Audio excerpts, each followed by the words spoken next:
Okay, so I saw this post the other day and it clicked with me, so I went and tried.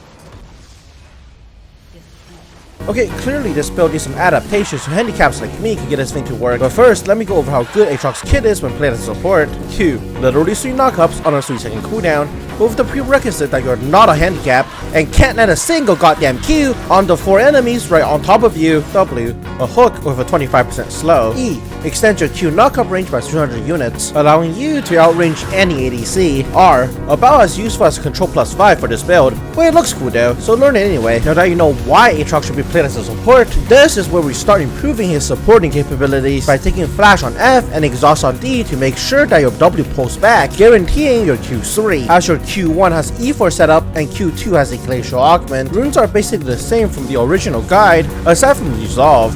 Instead, you'll be taking Domination with Relentless Hunter and Zombie Ward. For items, Russian Umbral Grave instead of Evan Shroud, as Evan Shroud requires you to actually land your Q sweet spots for it to work. Unfortunately, that makes it too unfriendly for handicaps like me and you. Instead, by rushing Umbral Grave, you'll still provide some value to the team in the form of Vision Denial. Then, get Evan Shroud before full-fledged teamfights breaks out, as you'll probably hit at least one retard that will manage to blindly walk into your Q sweet spot. Here are the rest of the items, as I still need to go over the macro aspects of this build, because its current bullshit levels aren't nearly high enough. First, when the enemy ADC wants to farm, kill her, as you're playing a superior champion of a superior class. But when the enemy support locks you down, mash control +2, as this gets you into a blocking animation, thus reducing incoming damage. Drop a ward in enemy jungle and base for a sweeper, as you'll need it for brush control, as you'll be getting Mobies alongside Relentless Hunter, so bind F3 to one of your mouse buttons and beeline there whenever you see enemy pushing out, or whenever your laner is crashing a big wave, or whenever your laner's out of mana, or whenever the enemy's out of mana. Fuck it, just run there for the sake of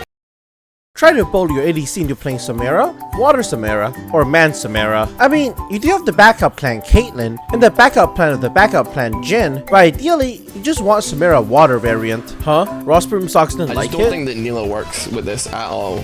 Well, he clearly didn't understand that Water Samara's passive works off self-healing, so only when playing with Water Samara does your R and E passive actually become functional. And if there's an Ezreal, Morgana, or that tasted purple. dodge, build ship as fast as humanly possible. Finally, if you're the first to die in a team fight, you've already won the fight. I know this video is a bit short, but I'm working on a massive expansion project right now.